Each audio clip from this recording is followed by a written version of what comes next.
الحمد لله وحده والصلاة والسلام على من لا نبي بعده وبعد۔ ہر قسم کی تعریف اس اللہ رب العزت کے لیے جس نے ہم سبوں کو پیدا فرمایا اور یہ ماہ مبارک ہمیں عنایت فرمایا کہ ہم اس سے زیادہ فائدہ اٹھا سکیں۔ الہ العالمین ہم سب کو کرونا وائرس جیسی بیماری اور دیگر تمام بیماریوں سے محفوظ رکھے، اور جو لوگ اس کے شکار ہو گئے ہیں اللہ رب العزت ان کو شفاء کامل اور شفاء عاجل عطا فرمائے۔ محترم حضرات و خواتین، آج کی اس مجلس میں انشاءاللہ تعالی کتاب و سنت کے متعلق کتاب و سنت کی روشنی میں کچھ باتیں آپ حضرات کے سامنے پیش کی جائیں گی۔ یہ بات کسی سے مخفی نہیں ہے کہ دنیا میں انسان ہمیشہ کامیابی کی طرف کوشش کرتا ہے، دوڑتا ہے۔ جہاں اس کو فائدہ ہوتا ہے، جہاں اس کو نفع کی امید ہوتی ہے، اس کی طرف وہ دوڑ کر کے جاتا ہے، اور ہر شخص کی یہ کوشش ہوتی ہے کہ وہ بندہ ایسے اوقات کو، ایسے ایام کو، ایسی گھڑیوں کو تلاش لے جس میں وہ زیادہ سے زیادہ فائدہ حاصل کر سکے۔ محترم حضرات و خواتین، یہ ماہ رمضان جو رحمتوں کا مہینہ ہے، اللہ تبارک و تعالی نے ہمیں اور آپ کو عنایت فرمایا ہے، تو اس ماہ رمضان میں ہمیں اور آپ کو زیادہ سے زیادہ کوشش کرنی چاہیے، لیکن ہمیں اس بات کا بھی خیال رکھنا چاہیے کہ وہ کون سے اوقات ہیں جس میں اللہ تبارک و تعالی ہماری دعاؤں کو جلدی قبول کرتا ہے۔ اس میں کوئی شک نہیں کہ ہر لمحہ، ہر گھڑی اللہ تبارک و تعالی ہماری دعاؤں کو سنتا ہے، ہماری فریاد کو سنتا ہے، ہماری دعاؤں کو قبول فرماتا ہے۔ کوئی ایسا لمحہ ہے ہی نہیں کہ جس میں اللہ تعالیٰ دعاؤں کو نہ قبول فرماتا ہے، لیکن بعض گھڑیاں، بعض اوقات ایسے بھی ہوتے ہیں کہ جس میں اللہ تعالیٰ دعاؤں کو جلد قبول فرماتا ہے اور اس کے آثار جلدی نظر آنے لگتے ہیں، اس کا رزلٹ جلدی نظر آ جاتا ہے۔ لہٰذا ہمیں اور آپ کو جب اللہ تعالیٰ نے یہ مبارک مہینہ نصیب فرمایا ہے تو ساتھ ہی ساتھ ہمیں یہ بھی جاننا چاہیے کہ وہ اوقات ہیں کون سے جس میں اللہ تبارک و تعالی ہماری دعاؤں کو جلدی قبول کر لیتا ہے اور اس کا رزلٹ ہمارے سامنے بہت جلد آ جاتا ہے۔ اللہ تعالیٰ ارشاد فرماتا ہے سورۃ المومن میں، وقال ربکم ادعونی استجب لکم، اور تمہارے رب نے کہا مجھ سے دعا کرو، میں تمہاری دعائیں قبول کروں گا، تمہاری دعاؤں کو میں قبول کروں گا، یعنی مجھ سے دعا مانگو، مجھ سے طلب کرو، میں تمہاری دعا کو قبول کروں گا۔ اسی طرح سے اللہ تبارک و تعالی نے فرمایا وَإِذَا سَأَلَكَ عِبَادِي عَنِّي فَإِنِّي قَرِيبٌ، اے محمد صلی اللہ علیہ وسلم، جب میرے بندے میرے بارے میں آپ سے سوال کریں، اللہ تعالیٰ نے اپنے پیارے رسول صلی اللہ علیہ وسلم کو مخاطب کر کے فرمایا کہ جب میرے بندے میرے بارے میں آپ سے سوال کریں، وَإِذَا سَأَلَكَ عِبَادِي عَنِّي فَإِنِّي قَرِيبٌ، جب آپ سے سوال کریں تو آپ کہہ دیجئے میں بہت ہی قریب ہوں، میں دور نہیں ہوں، میں بہت ہی قریب ہوں۔ اجیب دعوت الداعی اذا دعان، ہر پکارنے والے کی پکار کو جب کبھی وہ پکارے میں قبول کرتا ہوں۔ یہ اللہ تبارک و تعالی نے وضاحت یہاں پر کر دی ہے کہ ایسا نہیں ہے کہ کوئی گھڑی ایسی ہے، کوئی لمحہ ایسا ہے کہ جس میں اپنے بندے کی دعا کو سنتا نہیں ہوں، اس کو قبول نہیں کرتا ہوں، اپنے بندے کی فریاد کو نہیں سنتا ہوں، ایسا نہیں۔ اللہ تبارک و تعالی فرماتا ہے جب کبھی کوئی پکارنے والا، جب کوئی کبھی پریشان حال مجھ سے دعا کرتا ہے، مجھ سے کچھ طلب کرتا ہے، میں اس کی دعاؤں کو سنتا ہوں اور اس کو قبول کرتا ہوں۔ یہ اللہ تبارک و تعالیٰ نے ایک عام قاعدہ ہمیں اور آپ کو بتلا دیا ہے کہ تمام گھڑیاں، تمام اوقات اللہ تبارک و تعالیٰ ہماری اور آپ کی باتوں کو سنتا ہے، چاہے ہم اپنی باتیں تنہائی میں کریں، اجتماعی طور پر کریں، رات کے اندھیرے میں کریں، دن کے اجالے میں کریں، کہیں پر بھی جو کرتے ہیں اللہ تبارک و تعالیٰ ہماری فریاد کو سنتا ہے، اس میں کوئی شک نہیں ہے۔ محترم حضرات و خواتین، میں آج کی اس میٹنگ میں یہ بتلانے کی کوشش کروں گا کہ وہ کون سے اوقات ہیں جن میں اللہ تبارک و تعالیٰ ہماری دعاؤں کو زیادہ سے زیادہ قبول فرماتا ہے اور وہ دعا اپنا اثر بہت جلد دکھاتی ہے۔ ہمیں معلوم ہونا چاہیے تاکہ ہم اپنے رب سے، اپنے خالق سے، جو خالق کائنات اور مالک ارض و سما ہے، اس سے اپنی فریاد کو رکھ سکیں، اپنی باتوں کو رکھ سکیں، اور ہمیں جو ضرورت ہے، چونکہ ضرورتوں کو پوری کرنے والی ذات وہی ہے، حاجت روا وہی ہے، مشکل کشا وہی ہے، زمین و آسمان کی بادشاہت اسی کے ہاتھ میں ہے، ہماری زندگی اور موت کا مالک وہی ہے، لہٰذا ہمیں وہ گھڑیاں یاد ہونی چاہیے، ہمیں ان گھڑیوں کے بارے میں معلومات ہونی چاہیے جس میں اللہ تبارک و تعالی ہماری دعاؤں کو زیادہ سے زیادہ قبول فرماتا ہے۔ سب سے پہلی بات، اللہ تبارک و تعالی سب سے پہلی گھڑی کون سی آتی ہے؟ سب سے پہلی گھڑی اذان اور بارش کے اوقات۔ اذان جس وقت ہوتی ہے، بارش جس وقت ہوتی ہے، اللہ تبارک و تعالی اس وقت کی دعا کو زیادہ قبول فرماتا ہے، اذان کے وقت اور بارش کے وقت۔ حضرت سہل رضی اللہ تعالیٰ عنہ سے روایت ہے، کہتے ہیں کہ نبی کریم صلی اللہ علیہ وسلم نے فرمایا کہ دو دعائیں رد نہیں کی جاتی ہیں، دو دعائیں رد نہیں کی جاتی ہیں، اذان کے وقت اور دوسری بارش کے وقت۔ یہ ابو داؤد کی صحیح روایت ہے۔ اذان کے وقت جو دعا کی جاتی ہے اور بارش کے وقت جو دعا کی جاتی ہے، جب بارش ہو رہی ہو، جس وقت لوگ لطف اندوز ہو رہے ہوتے ہیں، مزے لے رہے ہوتے ہیں، کاش کہ اس وقت اپنے رب سے دعائیں کریں، اپنے رب سے مانگیں، اپنے گناہوں کی بخشش کروائیں، تو اللہ تبارک و تعالیٰ اس وقت کی دعا کو بہت ہی زیادہ قبول فرماتا ہے۔ تو ایک گھڑی ان گھڑیوں میں سے یا ایک وقت ان اوقات میں سے کون سا ہے؟ اذان اور بارش کے وقت۔ اذان اور بارش کے وقت ہماری دعائیں زیادہ قبول ہوتی ہیں اور وہ اپنا اثر بہت جلد دکھاتی ہیں، لہذا ہمیں اذان اور بارش کے وقت کا خیال رکھنا چاہیے۔ نمبر 2، اذان اور اقامت کے درمیان۔ آپ جانتے ہیں جب اذان ہوتی ہے تو اس کے بعد جماعت کھڑی ہونے میں کچھ ٹائم باقی رہ جاتا ہے۔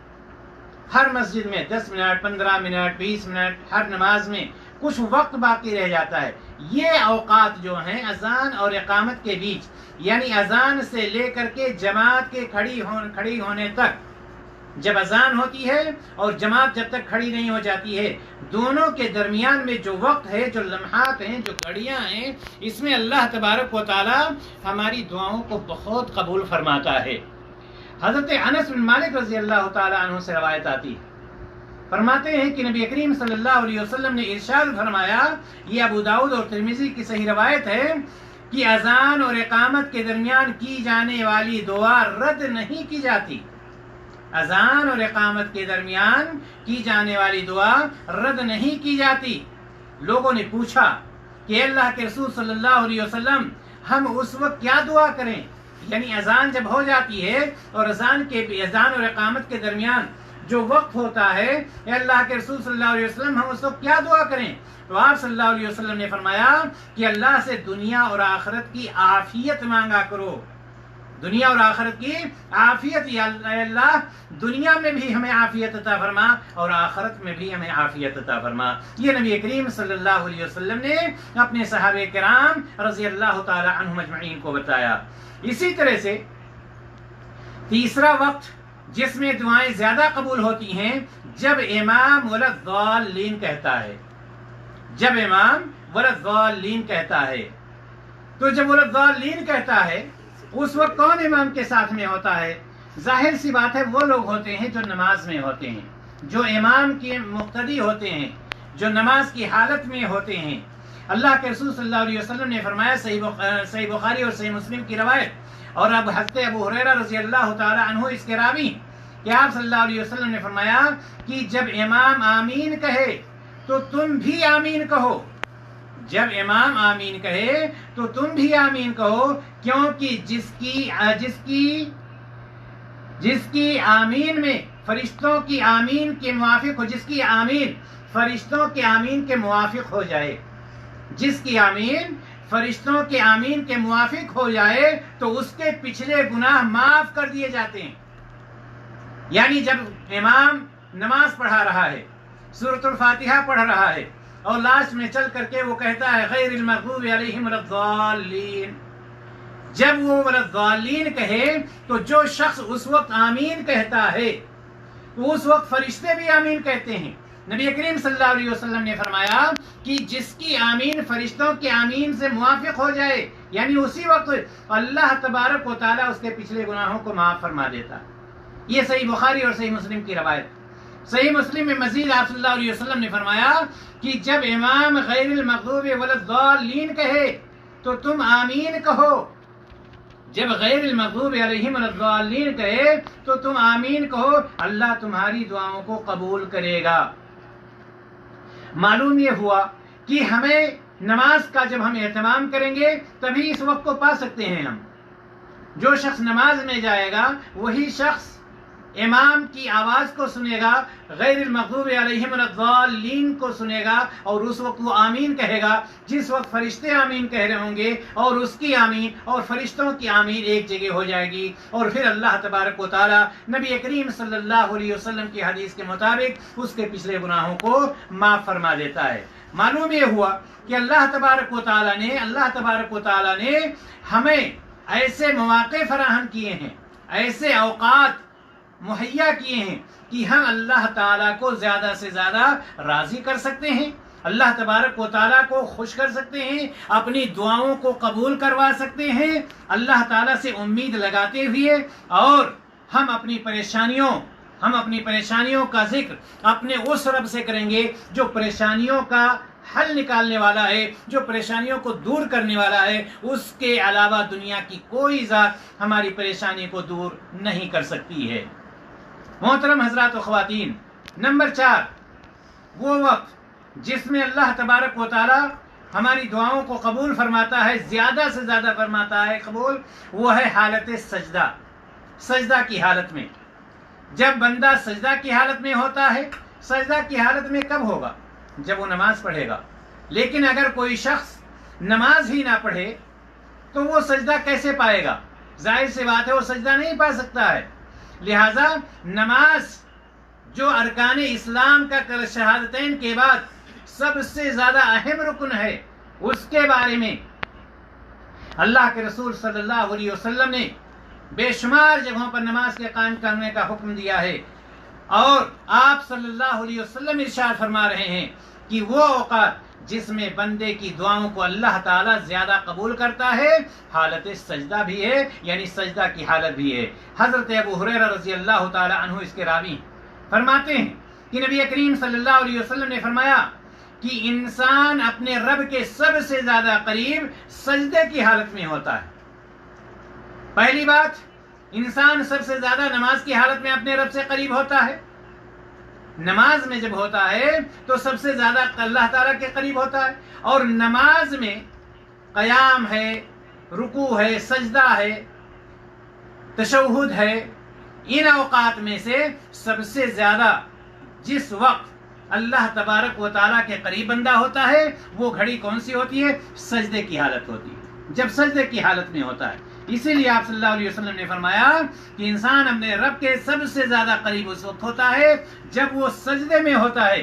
اس لیے سجدے میں دعا کثرت سے کیا کرو، صحیح مسلم کی یہ روایت، دعا سجدے میں کثرت سے کیا کرو۔ لیکن یہاں پر ایک بات کا خیال رہے کہ دعا ہمیں سجدے میں کرنی ہے۔ دعا ایک ہے ذکر، ایک ہے دعا اور ایک ہے ذکر۔ دعا ہم نماز کی حالت میں کریں گے اور ذکر ہم نماز کے بعد کریں گے۔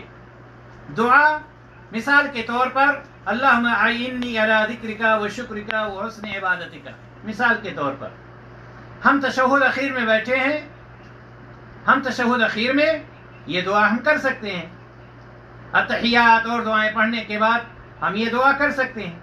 لیکن اگر ہمیں ذکر کرنا ہے سبحان اللہ، الحمدللہ، اللہ اکبر، استغفر اللہ، یہ ہم کب کریں گے؟ یہ ہم نماز کے بعد، سلام پھیرنے کے بعد کریں گے. اس کو ہم سلام پھیرنے کے بعد کریں گے. تو ایک ہے دعا اور ایک ہے ذکر.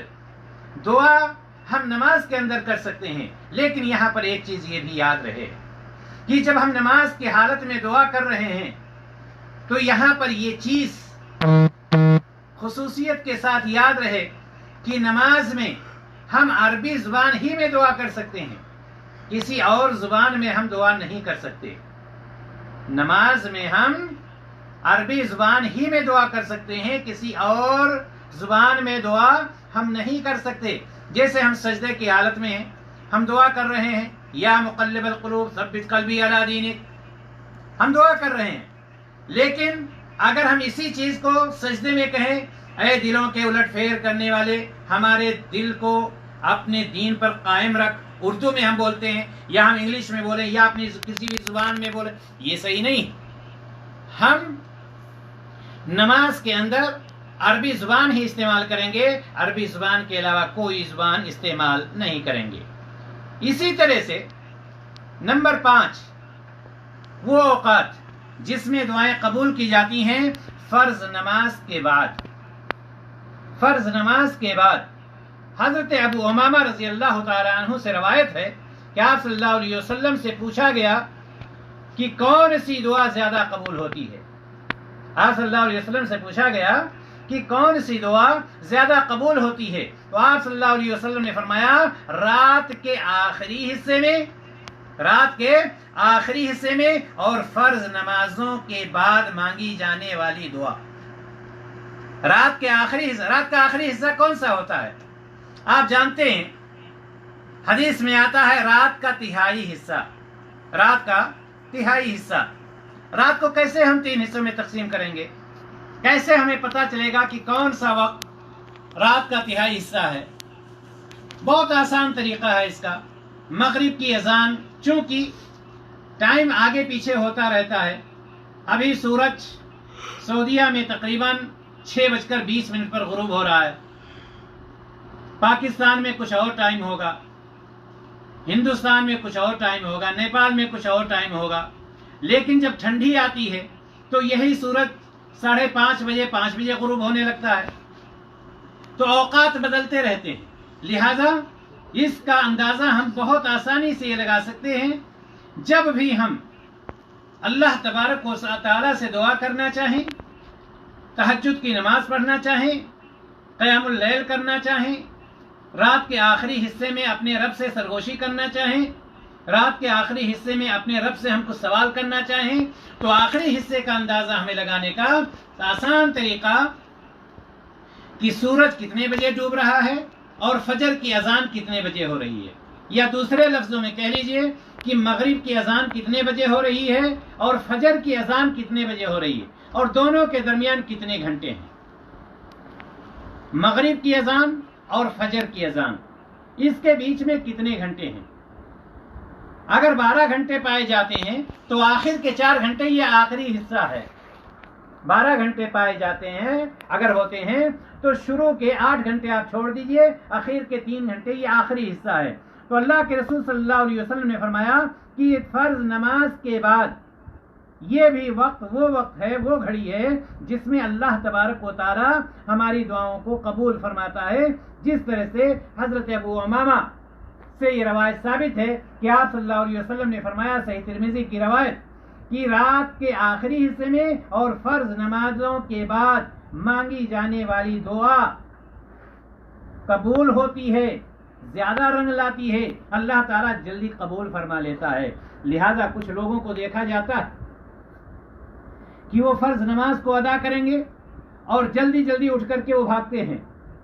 فرض نماز کے بعد بیٹھیے، سلام پھیرنے کے بعد کی دعائیں پڑھیے، اس کے علاوہ تسبیح پڑھیے، سورۃ الناس پڑھیے، سورۃ الفلق پڑھیے، آیت الکرسی پڑھیے، بہت ساری دعائیں جو سلام پھیرنے کے بعد ثابت ہیں، چونکہ اللہ تبارک و تعالیٰ اس وقت کی دعاؤں کو قبول فرماتا ہے.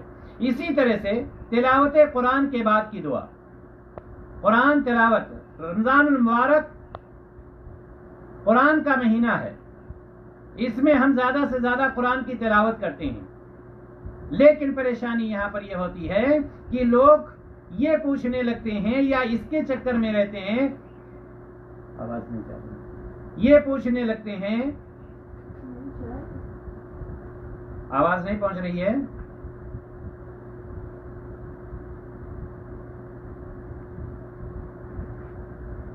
ہاں آواز پہنچ رہی ہے، تو لوگ یہ طریقہ اپنا لیتے ہیں کہ قرآن پڑھ کر کے کسی مردے کو ہم بخش دیں، ایک پارہ ہم نے پڑھا اور ہمیں کہتے ہیں اللہ اس کا پورا ثواب تو ہمارے فلاں مردہ کو، ہمارے والد ہیں، والدہ ہیں، یعنی جو فوت ہو چکے ہیں ان کو تو عطا فرما دے۔ یہ طریقہ صحیح نہیں۔ قرآن پڑھنے کے بعد یہ گھڑی ایسی ہے جس میں اللہ تعالیٰ دعائیں قبول فرماتا ہے۔ حضرت عمران رضی اللہ تعالیٰ عنہ فرماتے ہیں کہ نبی کریم صلی اللہ علیہ وسلم نے فرمایا جو شخص قرآن پڑھے اسے چاہیے کہ اللہ تعالیٰ سے سوال کرے، یعنی اس وقت اللہ سے مانگے، اپنے گناہوں کی بخشش کے لیے دعا کرے، جس طرح سے اپنے گناہوں کی بخشش کے لیے دعا کر رہا ہے اسی طرح سے وہ یہ بھی دعا کرے، اے اللہ ہمارے فلاں جو فوت ہو چکے ہیں ان کے قبر کو نور سے بھر دے، ان کو جنت میں اعلیٰ مقام وغیرہ وغیرہ۔ اس طرح سے ہم ان کے لیے دعا کر سکتے ہیں، چونکہ اس وقت دعائیں زیادہ قبول ہوتی ہیں۔ یہ نہیں کہ اللہ سورہ بقرہ ہم نے پڑھا ہے، سورہ بقرہ کا پورا ثواب فلاں مردہ کو دے دے، یہ طریقہ صحیح نہیں۔ یہاں پر ہم اپنے لیے بھی دعا کریں اور اپنے مردوں کے لیے بھی دعا کریں۔ اللہ کے رسول صلی اللہ علیہ وسلم نے فرمایا کہ اس وقت اللہ تعالیٰ سے بندے کو سوال کرنا چاہیے، اس لیے کہ عنقریب ایسے لوگ آئیں گے جو قرآن پڑھ کر لوگوں سے سوال کریں گے۔ قرآن پڑھ کر لوگوں سے سوال کریں گے کیا مطلب؟ یعنی بالکل ایسے ہی کہ قرآن پڑھ کر کے وہ اس لیے جائیں گے چونکہ اس کے بعد ان کی دعا قبول ہوتی ہے، وہ کسی سے پیسہ مانگنا چاہتے ہیں یا کسی سے مدد مانگنا چاہتے ہیں تو وہ قرآن پڑھ کر کے جائیں گے کہ ایسے وقت میں ہماری دعا فوراً قبول ہو جائے گی۔ لہٰذا ہم جب قرآن کی تلاوت کریں، قرآن کی تلاوت کے بعد ہماری دعا ہونی چاہیے، ہم اللہ تعالیٰ سے دعا کریں اپنے لیے بھی اور مردوں کے لیے بھی، لیکن یہ ہم نہ کریں کہ اللہ جو کچھ ہم نے پڑھا ہے اس کا ثواب پورا کا پورا فلاں مردہ کو پہنچا دے۔ یہ طریقہ صحیح نہیں ہے، جس کو ثواب پہنچانا یا بخشوانا کہا جاتا ہے، اور یہ طریقہ قرآن و حدیث کی روشنی میں صحیح نہیں ہے۔ نمبر 7، جمعہ کے دن کی ایک خاص گھڑی، جمعہ کے دن میں ایک خاص گھڑی ہوتی ہے جس میں اللہ تبارک و تعالیٰ دعاؤں کو قبول فرماتا ہے۔ حضرت ابو ہریرہ رضی اللہ تعالیٰ عنہ بیان کرتے ہیں کہ آپ صلی اللہ علیہ وسلم نے جمعہ کے دن کا تذکرہ کیا، جمعہ کا دن کا تذکرہ کیا تو آپ نے فرمایا کہ اس دن میں ایک گھڑی ایسی ہے کہ کوئی مسلمان بندہ کھڑا ہو کر نماز پڑھے اور اس گھڑی میں جو چیز بھی اللہ سے مانگے اللہ تعالیٰ اسے عطا کرتا ہے، اللہ تبارک و تعالیٰ اس کو عطا کرتا ہے۔ اور اپنے ہاتھوں سے اس گھڑی کی کمی کی طرف اشارہ کیا، کمی کی طرف اشارہ کیا، کہتے نہیں کہ ذرہ برابر، تو یہ اشارہ کس چیز کی طرف اشارہ کرے، یہ انگلی کس طرف چیز کی طرف اشارہ کرے کہ بہت کم ہے۔ آپ صلی اللہ علیہ وسلم نے اپنے ہاتھوں سے اس گھڑی کی کمی کی طرف اشارہ کیا، یعنی بہت چھوٹا وقت ہوتا ہے، بہت معمولی وہ گھڑی ہوتی ہے جس میں اللہ تبارک و تعالیٰ، یعنی وہ گھڑی آتی ہے یا سر کے بعد وہ گھڑی ایسی آتی ہے کہ اللہ تبارک و تعالیٰ اس میں دعاؤں کو قبول فرماتا ہے، دعاؤں کو رد نہیں کرتا ہے۔ اسی طرح سے ہر رات کی ایک مخصوص گھڑی، ہر رات کی ایک مخصوص گھڑی جو پہلے اس کا تذکرہ آ چکا پہلی حدیث میں، یعنی رات کا وہی آخری حصہ۔ حضرت جابر رضی اللہ تعالیٰ عنہ سے روایت کہ آپ صلی اللہ علیہ وسلم نے فرمایا رات میں ایک گھڑی ایسی ہوتی ہے، رات میں ایک لمحہ ایسا ہوتا ہے کہ اس وقت جو مسلمان بندہ بھی بھلائی مانگے اللہ اسے ضرور عطا فرماتا ہے۔ صحیح مسلم کی روایت، یعنی وہی رات کے آخری حصے میں چلے جائیں آپ، جس کی تفصیل میں نے ابھی اس سے پہلے کی ہے۔ اور رات کے آخری حصے میں جب کبھی انسان، ویسے ہمیشہ اللہ تعالیٰ سے اس گھڑی میں، چونکہ اس وقت آسمانی دنیا پر ہوتا ہے، بندوں کے سوالات کو سنتا ہے، اس کے جوابات کو دیتا ہے، اس کی دعاؤں کو قبول فرماتا ہے، اس کے توبہ کو قبول فرماتا ہے، لہٰذا اس کا ہمیں خیال رکھنا چاہیے۔ اور خاص طور سے جب آپ کو کوئی مصیبت کی گھڑی آئے، کوئی پریشانی کی گھڑی آئے، آپ الارم لگائیں 3 بجے رات کا اس وقت جب ساری دنیا خواب خرگوش میں ہو، اٹھیے، وضو بنائیے، اللہ تبارک و تعالیٰ کے لیے 2 رکعت نماز پڑھیے اور اپنے رب سے جو کچھ مانگنا ہے مانگ لیجئے۔ آپ کا رب آسمان دنیا پر اس وقت دینے کے لیے تیار ہوتا ہے، لہٰذا اس گھڑی کا بھی ہمیں اہتمام کرنا چاہیے۔ اسی طرح سے نمبر 9، آب زمزم پیتے وقت، زمزم کا پانی، آب زمزم، حضرت جابر رضی اللہ تعالیٰ عنہ سے روایت، آپ صلی اللہ علیہ وسلم نے فرمایا زمزم کا پانی جس نیت سے بھی پیا جائے، آپ کو بخار ہے، آپ نے ایک گلاس پانی لیا، بالکل ایسے ہی جیسے آپ ٹیبلٹ لیتے ہیں اور کھاتے ہیں کہ بخار ہمارا ختم ہو جائے، آپ نیت کر لیجئے، آپ نیت کر لیے دل میں کہ ہم دوا کھا رہے ہیں، کس چیز کے لیے؟ بخار کے ختم ہونے کے لیے۔ آپ کو کھانسی آ رہی ہے، آپ زمزم لیجئے اور نیت کر کے پی لیجئے کہ الہ العالمین اس کو ختم کر دے۔ ظاہر سی بات ہے دل کے ارادے کا نام نیت ہے۔ آپ صلی اللہ علیہ وسلم فرماتے ہیں کہ زمزم کا پانی جس نیت سے پیا جائے وہ پوری ہوتی ہے۔ یہ ابن ماجہ اور مسند احمد کی روایت۔ لہذا زمزم جب بھی ہم پئیں تو ہم کوئی نہ کوئی نیت کر لیا کریں، اپنی عافیت کے لیے، اپنی اصلاح کے لیے، اپنی دعاؤں کی قبولیت کے لیے یا کوئی بھی چیز، تو ایسے وقت میں اللہ تبارک و تعالی دعاؤں کو قبول فرماتا ہے۔ اور اسی طرح سے نمبر 10 اور آخری، مرغ کی بانگ، مرغ جب آواز دیتا ہے، ککڑکوں بولتا ہے، جب سنے تو اس وقت بھی اللہ تعالیٰ سے دعا کرنی چاہیے۔ جب مرغ آواز دیتا ہے، مرغ کی بانگ سنتے وقت، یعنی مرغ کی آواز سنتے وقت، ابو ہریرہ رضی اللہ تعالیٰ عنہ سے روایت کہ آپ صلی اللہ علیہ وسلم نے فرمایا جب تم مرغ کی بانگ سنو تو اللہ سے اس کی رحمت و فضل کی دعا مانگو۔ کیوں؟ آخر وجہ کیا ہے؟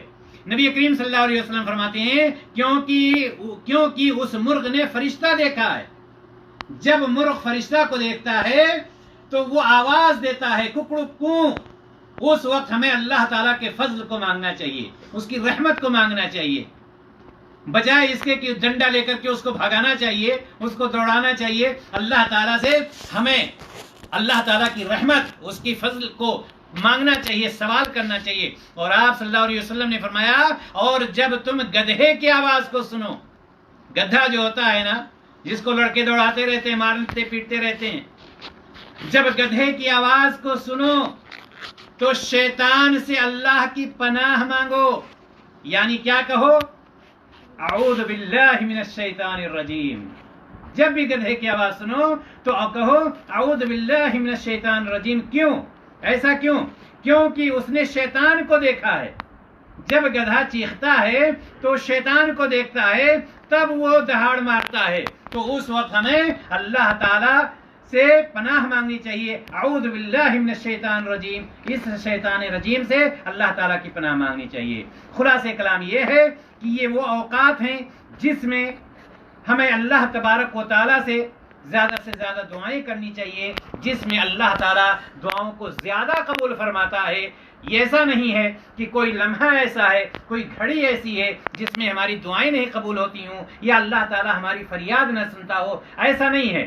تمام اوقات، تمام لمحات کو ہمیشہ اللہ تعالیٰ ہماری فریاد کو بھی سنتا ہے، ہماری دعاؤں کو قبول بھی فرماتا ہے، لیکن بعض اوقات ایسے ہیں جن میں سے بعض کا آپ کے سامنے ذکر کیا گیا کہ ان میں اللہ تبارک و تعالیٰ دعاؤں کو جلدی قبول فرماتا ہے، اور ساتھ ہی ساتھ یہ وہ دعائیں اپنا اثر خوب زیادہ دکھاتی ہیں۔ لہٰذا ہم اللہ تعالیٰ سے دعا کرتے ہیں کہ الہ العالمین ہمیں ایسے اوقات سے فائدہ اٹھانے کی توفیق عطا فرمائے، اور الہ العالمین ہماری دعاؤں کو قبول فرمائے۔ وآخر دعوانا ان الحمد للہ رب العالمین۔ السلام علیکم ورحمۃ اللہ وبرکاتہ۔